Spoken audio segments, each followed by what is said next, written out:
ኢብራሂም ትራኦሬ በአፍሪካ ውስጥ በቅርቡ ከፍተኛ ተወዳጅነትን እያገኘ ያለውና በሚሊዮኖች የሚቆጠሩ አፍሪካውያን ልብ ውስጥ የቀረው ትንሹ ፕሬዝዳንት ነው። እርሱ ባለ ራዕይና ለብዙዎች በተለይም ለወጣቱ ትውልድ መነሳሻ ተደርጎ ይቆጠራል። የአመራር ዘይቤው ተራማጅ፣ ሁሉን አሳታፊና የህዝብ ደህንነት ላይ ያተኮረ እንደሆነም ይታወቃል። ፖሊሲዎቹና ተነሳሽነቶቹ ይበልጥ የበለጸገና ፍትሃዊ ማህበረሰብን ለመፍጠር ያለሙ ናቸው። እንደ ድህነት፣ ስራ አጥነትና ትምህርት ያሉ ቁልፍ ጉዳዮችን ለመፍታት በንቃት እየሰራም ይገኛል። የፈጠራ ሐሳቦቹና ስልቶቹ በብዙዎች ዘንድ ተወደዋል። እናም በአፍሪካ አዎንታዊ ለውጥ ለማምጣት አቅም ያለው ተስፋ ሰጪ ወጣት መሪም እንደሆነ በሰፊው ይታወቃል። በአሁኑ ጊዜ በኢንተርኔት ውስጥ ስለ ኢብራሂም ትራኦሬ በብዛት የሚጠየቁ ጥያቄዎች እንደ ትዳር፣ ልጆችና አጠቃላይ የግል ሀብቱ፣ የግል ንብረቱ፣ ስለ ግል ህይወቱ ይመለከታል። በተጨማሪም እየጨመረ ያለው ተወዳጅነቱ ስለሱ የበለጠ ለማወቅ የሚፈልጉ ግለሰቦችን ፍላጎትም ቀስቅሷል። ታዲያኛም ለእናንተ ለውድ ተመልካቾቻችን ስለ ኢብራሂም ትራኦሬ ትዳር፣ ልጆችና አጠቃላይ ሀብት በዛሬው ቪዲዮአችን ይዘንላችሁ መጥተናል። እናንተ ብቻ ቪዲዮውን ላይክ፣ ቻናሉን ሰብስክራይብ በማድረግ እንዲሁም ይህንን ቪዲዮ ለወዳጅ ዘመዶቹ እንድታጋሩልን በትህትና እየጠየቀን ወደ ቪዲዮ እናልፋለን።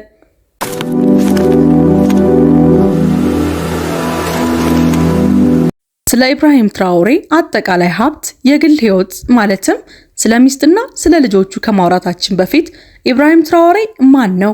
ማን ነበር? ከዚህ በፊትስ ምን ነበር የሚሰራው? እንዴትስ የስልጣን ደረጃ ላይ እንዴት ተረማምዶ መድረስ ቻለ? የህዝቡንስ ፍቅርና ተቀባይነት በምን መልኩ ማግኘት ቻለ? በአጠቃላይ ኢብራሂም ትራኦሬ ማን ነው የሚለውን ቀድመን ማየት ያስፈልገናል። በሴፕቴምበር 2022 ኢብራሂም ትራኦሬ ጥቂት ወታደራዊ መኮንኖች ጋር በጥር ወር በመፈንቅለ መንግስት ስልጣን የያዙትን ሌተናል ኮሎኔል ፖሪ ሄሪል ዳሚምባን ከስልጣን በማውረድ በዓለም ላይ ትንሹ የመንግስት መሪ በመሆን ታሪክ ሰርተዋል። ትራኦሬ ዳሚምባን ከስልጣን ያነሳበት ምክንያት ቀጣይነት ያለውን አመጽ ችግር መፍታት ባለመቻላቸው እንደሆነ የገለጸ ሲሆን ይህም በጥቅምት 1 ቀን 2022 በቴሌቪዥን ባደረጉት ንግግር አስታውቀዋል። የ42 ዓመቱ ዳሚምባን ከ7 ዓመት ታናሽ በሆነው ወታደራዊ ማዕረግም ዝቅተኛ በሆነው ትራኦሬ ተወግደዋል። በቡርኪና ፋሶ ወታደራዊ መዋቅር ውስጥም የትራኦሬ የካፒቴንነት ማዕረግን ይዟል። የሀገሪቱ ወታደራዊ ትዕዛዝ አወቃቀርም የቀድሞ ቅኝ ገዣቸውን የፈረንሳይ ይመስላል። ከካፒቴንነት ማዕረግ በላይ ኮማንደር፣ ሌተናል ኮሎኔል እና ኮሎኔል የሚሉ 3 ከፍተኛ ማዕረጎች በቅደም ተከተል ያሉ ሲሆን ምንም እንኳን ትራኦሬ ስልጣን መያዙ ብዙውን ጊዜ ፈጣን እድገት ተደርጎ ቢገለጽም በወታደራዊ ክበቦች ውስጥ ግን በሰፊው ይጠበቅ ነበር። ትራኦሬ እንደ አውሮፓውያኖቹ አቆጣጠር በ2014 ትልቅ ግኝት ከማድረጉ በፊት በአንጻራዊነት ዝቅተኛ በሆኑ የቡርኪና ፋሶ ወታደራዊ ቦታዎች ላይም አገልግሏል። በዚያ ዓመታትም በተባበሩት መንግስታት የሰላም ማስከበር ተልዕኮ ፕሮግራም ስር በማሊ ውስጥ ወታደር ሆኖ ተመድቦ ነበር። በወቅቱም ኢብራሂም ትራኦሬ 26 ዓመቱ የነበረ ሲሆን በሰሜናዊ ማሊ ውስጥ በሚገኘው ሬዲዮ ላይ በታጣቂ ጽንፈኞች በሚፈጸሙ ድንገተኛ ውስብስብ ጥቃት አንድ ስማቸው ያልተጠቀሰ ምንጭ ለሬዲዮ ኦሜጋ እንደተናገሩት በወቅቱ ሌተናል የነበረው ትራኦሬ ቆራጥነት፣ ድፍረትና ለወታደሮቹ ቅርበት ጨምሮ የአመራር ባህሪን አሳይቷል ሲል ተናግሮለታል። በማሊ ከነበረው ተልዕኮ በተጨማሪ ትራኦሬ በ2019 እስከ 2022 ባለው ጊዜ ውስጥ በአገሩ በቡርኪና ፋሶ የአመጽን ትግል ውስጥ ትልቅ ሚና ተጫውቷል። በሴፕቴምበር 2022 በአሚምባ አስተዳደር ላይ መፈንቅለ መንግስት ካደረጉ በኋላ ትራኦሬ በ34 ዓመቱ የቡርኪና ፋሶ ፕሬዝዳንት ለመሆን በቅቷል። ትራኦሬ የቡርኪና ፋሶ ፕሬዝዳንት ከሆኑ በኋላ ከሌሎች 16 የአፍሪካ መሪዎች ጋር በጋራ በመሆን ለሩሲያ የአፍሪካ የበጋ ጉባኤ ወደ ሴንት ፒተርስበርግ ከሄዱ በኋላ በዓለም አቀፍ መድረክ በአንጻራዊ ሁኔታ ለተወሰነ ጊዜ ሳይታዩ ከቆዩ በኋላ ትራኦሬ በዝግጅቱ ላይ ባሳዩት ልዩ ብቃትና ኃይለኛ ንግግር ትኩረትን መሳብ ችለዋል። መሪዎቹ ወደ ኤክስፖ ፎረም ሲደርሱ ትራኦሬ ወታደራዊ የውጊያ ልብሳቸውን በቀይ ቀለም ባለው ኮፍያና በታክቲካል ጓንቶቻቸውም ጎልተው ታይተዋል። የትራኦሬ ጡንቻማ ሰውነትና አስደናቂ ገጽታ ከሩሲያው ፕሬዝዳንት ቭላዲሚር ፑቲን ጋር ፎቶ ሲነሳ የዓለምን ትኩረት ስቧል። ይሁን እንጂ በጉባኤው ላይ ያደረጉት ንግግር በእውነት አድናቆትን አትርፏል። በንግግራቸውም ትራኦሬ የአፍሪካ መሪዎችን ለሚታገሉላቸው ህዝቦች ምንም ነገር ሳያመጡና የኢምፔሪያሊስቶች ሚኒሻ ብለው ከሚጠሩን ጋር ተመሳሳይ ሐሳብን እንደሚያስቡ ተችተዋል። የአፍሪካ መሪዎች ኢምፔሪያሊስቶችን ገመናችንን በጎተቱ ቁጥር እንዳሻንጉሊት መስራት እንዲያቆሙ አሳስበዋል። ነፃ ስጦታዎችን ለመቀበል የሚደሰቱ ፕሬዝዳንቶች ለሀገራቸው ራስን መቻል ቅድሚያ መስጠት አለባቸውም ብለዋል። ለአፍሪካ ነፃ የእህል ጭነት እንዲያደርስላቸው ቢጠየቁም የአፍሪካ መሪዎች ለህዝባቸው የምግብ ዋስትና ለማረጋገጥ መስራት አለባቸውም ብለዋል። የትራኦሬ ንግግሮች በ1980ዎቹ መጀመሪያ ላይ ከነበሩት ቶማስ ሳንካራ ጋር ከሰጡት ንግግር ጋር ተነጻጽረዋል። ልክ እንደ ትራኦሬ ሁሉ ቶማስ ሳንካራ በቡርኪና ፋሶ ፕሬዝዳንትነት በመፈንቅለ መንግስት መድረሱ ሲሆን በአብዮታዊ ሐሳቦችና እንቅስቃሴዎቻቸውም ይታወቃሉ።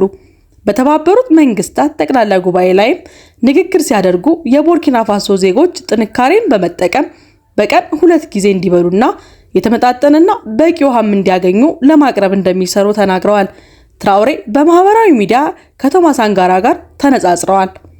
ቶማስ ሳንካራ እንደ አውሮፓውያኖች አቆጣጠር በ1983 በቡርኪና ፋሶ በፈረንሳይ አመራር ላይ መፈንቅለ መንግስት መስርተዋል። ክልሉ ከፍተኛ ረሃብና ሲሰቃይ በነበረበት ወቅት የውጭ እርዳታን ረሃብን አዲስ እርምጃ በመቅረፍ የዜጎችን ልብ አሸንፈዋል። ዛሬም ቢሆን ቡርኪና ፋሶ ዋናው ፈተናዋ ረሃብ ነው። ነገር ግን አለመረጋጋት ከዚህም የከፋ ችግር ነው። ትራኦሬ የጽንፈኛን ጥቃት ለመዋጋት ቃል የገቡ ሲሆን ሩሲያን ጨምሮ አዳዲስ አጋሮችን ድጋፍ እየፈለጉ ነው። ወታደሮቹ ታጣቂዎቹን ለመርዳት የተሻለ ስልጠና፣ መሳሪያና የስለላ መረጃ እንደሚያስፈልጋቸውም ያምናሉ። ስኬቶቹ ትራኦሬ በዚህ 2 ዓመታት ውስጥ ምንድነው ማሳካት የቻሉትና ህዝብ ልብ ውስጥ መግባት የቻሉበት ጉዳይ? ፈጠራና ተግባራዊ የአስተዳደር አካሄድ ያለው መሪ ነው። ቡርኪና ፋሶ ያጋጠማትን ያሉትን ተግዳሮቶች ለመቅረፍ ተጨባጭ እርምጃዎችን መውሰድ እንደሚያስፈልግ የሚያምን አስተዋይ የመፍትሄ ሰው ነው። ትኩረት የሚያስፈልጋቸው በርካታ ወሳኝ ቦታዎችን ለይተው ያወቁ ሲሆን እሱን ለመፍታትም ደፋር የሆነ እርምጃን ወስደዋል። ትራኦሬ ከፊታቸው ቁልፍ ጉዳዮች እንደ ቡርኪና ፋሶ በዓለም ላይ ካሉት ትልቅ የወርቅ አምራቾች አንዷ ብትሆንም የሀገር ውስጥ የወርቅ ማጣሪያዎች አለመኖራቸው፣ ይህ ማለት ማዕድን አውጪዎች ጥሬ ወርቅን ለማጣራት ወደ ሌሎች ውጭ ሀገራት መላክ ነበረባቸው። በሀገሪቱ ውስጥ ማጣሪያ መኖሩ ያለውን እምቅ ኢኮኖሚያዊ ጥቅሞች በመገንዘብ አንዱን ለመገንባት ትዕዛዝ ሰጥተዋል። ይህ እርምጃ ብዙ የሥራ ዕድሎችን የፈጠረ ሲሆን ለሀገሪቱ ሀብትንም አስገኝቷል።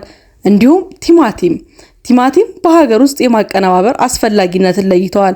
ቡርኪና ፋሶ ቲማቲምን ወደ ዓለም ትልካለች፣ ነገር ግን አሁንም የቲማቲም ድልህ ከሌሎች ሀገሮች ታስገባለች። ይህንን ችግር ለመፍታትም የምግብ ምርቶችን የሚያመርት የሥራ ዕድሎችን የሚፈጥርና የምግብ ዋስትናን የሚያረጋግጥ የቲማቲም ማቀነባበሪያ ፋብሪካ እንዲገነባም ትዕዛዝ ሰጥተዋል። ትራኦሬ የሀገሪቱን የጤና አጠባበቅ ስርዓት ለማሻሻልም ቁርጠኛ ናቸው። ለዚህም እንዲረዳቸው ፕሮጀክት ሌሎች ወሳኝ ተነሳሽነቶችን የገንዘብ ድጋፍ ለማድረግ $80 ሚሊዮን የሚገመት ዓለም አቀፍ ደረጃውን የጠበቀ የጤና ተቋማትም ግንባታ ተጀምረዋል። ታሪካዊ የግብር ቅነሳዎችን ያደረጉ ሲሆን ወጣቶች የሥራ ፈጠራዎችን ንግድን ለመጀመር ካፒታል እንዲያገኙ ከግል ሴክተሩ ጋር በመተባበር እየሰሩ ነው። ትራኦሬ የወሰዱት ሌላው የፈጠራ አካሄድ ታዋቂ የባለቤትነት ድርሻን ማስተዋወቅ ነው። ይህ እቅድ የመንግስት ድርሻዎችና ፕሮጀክቶችን ለህዝብ ኢንቨስትመንት እንዲውል ወደ ግል ይዞታ ማዘዋወር ያካትታል። የመንግስት ቴሌኮም ኩባንያን በ20% ለህዝብ ሽያጭ ያቀረቡ ሲሆን ይህም ስኬታማ ሆኖ መንግስት ለወሳኝ ፕሮጀክቶች $60 ሚሊዮን ያህል አግኝቷል። ትራኦሬ የህዝባቸውን መብት ለማስጠበቅ ቁርጠኛ መሪ ናቸው። የራሳቸውን ድርጊት የሚቃወሙ ቢሆኑ እንኳን ሰላማዊ ሰልፎችን ለመፍቀድ ያላቸውንም ፈቃደኝነት ገልጸዋል። እርሱና ጓደኞቹ የሀገሪቱን የወደፊት ጣፋንታ ለመጠበቅ ተልዕኮ እንደተሰጣቸውና ይህ በአስተዳደር ውስጥ ግልጽነትና ተጠያቂነትን እንደሚጠብቅ ያምናሉ። በአሁኑ ጊዜ እስላማዊ አመጽ ጋር የድንበር ጦርነት እየገጠማት ሲሆን ትራኦሬ የሀገሪቱን ዜጎች ለመጠበቅ አስፈላጊውን በመገንዘብ ወታደሩን ለማጠናከር እርምጃ ወስደዋል። ብዙ ወጣቶችም ሀገራቸውን ለመጠበቅ ሰራዊቱን ተቀላቅለዋል። ትራኦሬ ከምዕራባውያን ሀገራት ድጋፍ በማጣታቸው ለደህንነት እርዳታ ከሩሲያ ጋር ተባብረዋል። የዳበረውን የዓለም አቀፍ ፖሊሲዎች እንደ ቡርኪና ፋሶ ያሉ አገሮችን ለመርዳት ውጤታማ እንዳልሆኑ እና እድገትን እንደሚያደናቅፉ እንደሆነም ያምናሉ። የቡርኪና ፋሶ የአሁኑ ፕሬዝዳንት ኢብራሂም ትራኦሬ ሚስትና ልጆች በደህንነታቸው ስጋት ምክንያት በማህበራዊ ሚዲያ መድረኮች ላይ መገኘት እንደማይፈልጉ ታውቋል።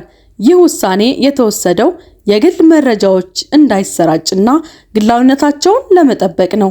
በቅርቡ በርካታ ግለሰቦች በምስሉ ላይ የምትመለከቷትን ሴት የኢብራሂም ትራኦሬ ሚስት ናት እያሉ በተለያዩ ማህበራዊ ሚዲያዎች ሲሰራጭና ሲዘዋወር የቆየ ቢሆንም ይሁን እንጂ የፎቶው ትክክለኝነት እስካሁን አልተረጋገጠም። እናም በዚህ ጉዳይ ላይ ከፕሬዝዳንቱ ጽህፈት ቤትም ምንም አይነት ይፋዊ መግለጫ እስካሁን አልወጣም።